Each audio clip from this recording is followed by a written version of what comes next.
Hi everyone, my name is Renjie. Today I'm here with my groupmates Xinju, Zucheng, Jingjie, and Yongzhe to give a presentation on the community service initiative done by Nestlé.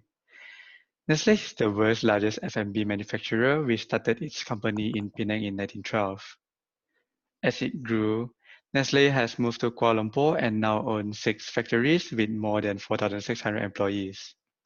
Besides, the company has also produced over 500 halal certified products and become the largest halal producers in the world.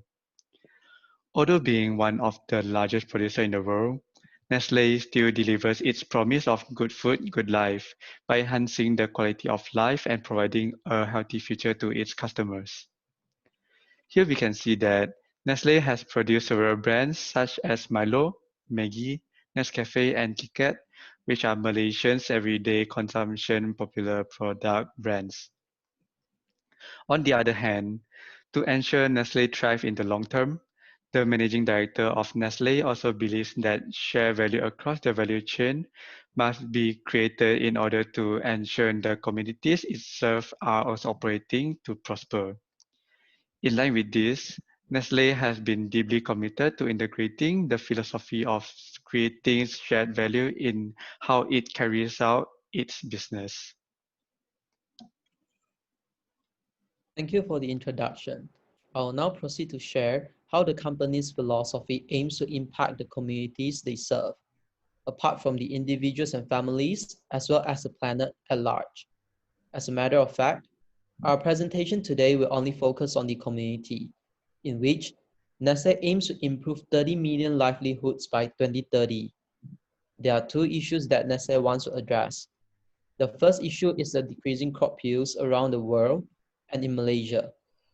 Global climate change has been gravely affecting our planet, causing crop productivity of the whole planet to have drastically decreased in the past few decades.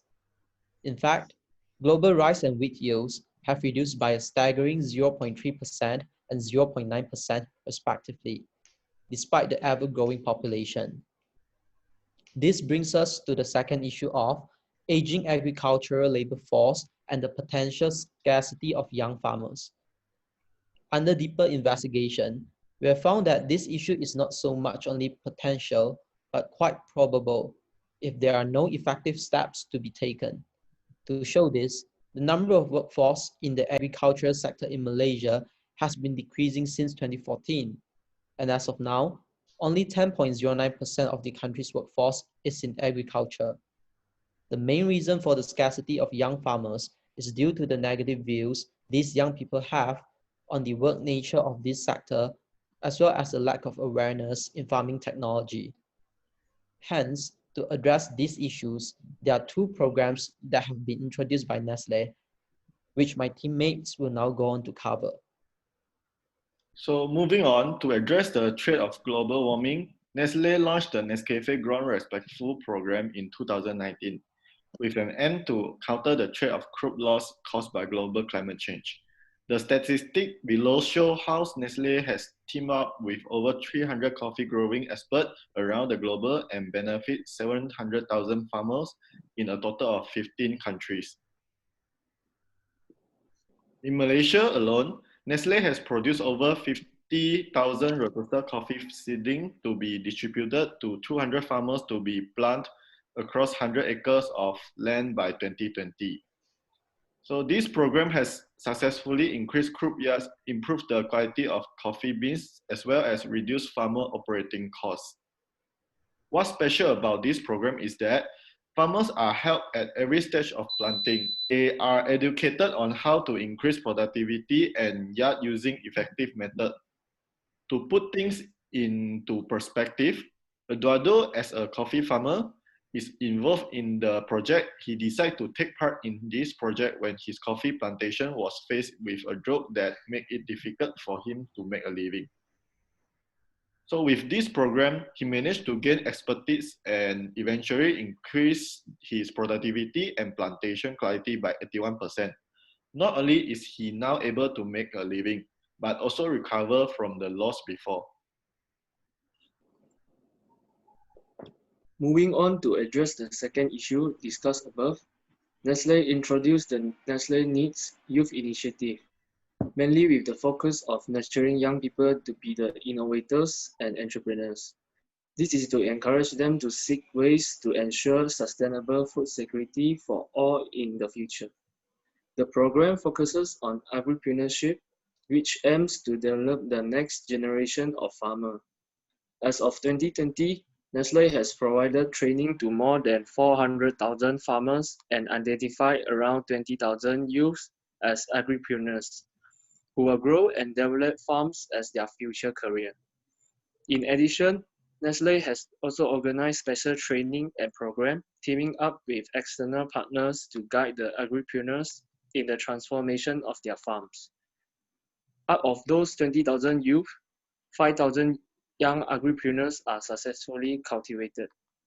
The reason why this is so important is because young people are key to ensure the prosperity and stability of their community in the future. To add on, what's interesting about this is that children who receive adequate nutrition will have substantially 43% higher earning power in their adulthood. Hence, as a result, the economy of the country will definitely improve in the long run. Moving on, we will be looking at SWOT analysis of the service learning conducted by Nestlé.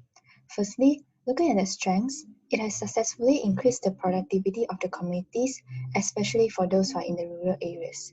They are now equipped with knowledge and skills as various support programs had been conducted.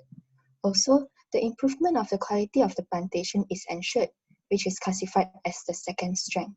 This can be seen when Eduardo's plantation quality has increased by 81% after joining the service learning program.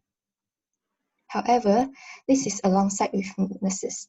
For instance, Nestlé has limited space for plantation in order to make this service learning a big success.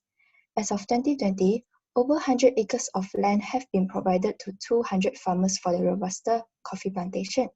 But to further help the remaining 600,000 farmers who join the farmer training sections, Nestlé needs to acquire more land. But this may be a really tough task for Nestlé to execute. On the other hand, Nestlé has provided the young generations with new job opportunities through service learning. Constant training and skill development programs have nurtured the youth's entrepreneurial spirit in managing their farms efficiently. It has said to be a great success, seeing that 20,000 youths have been grown into agripreneurs and pursued their career in farming.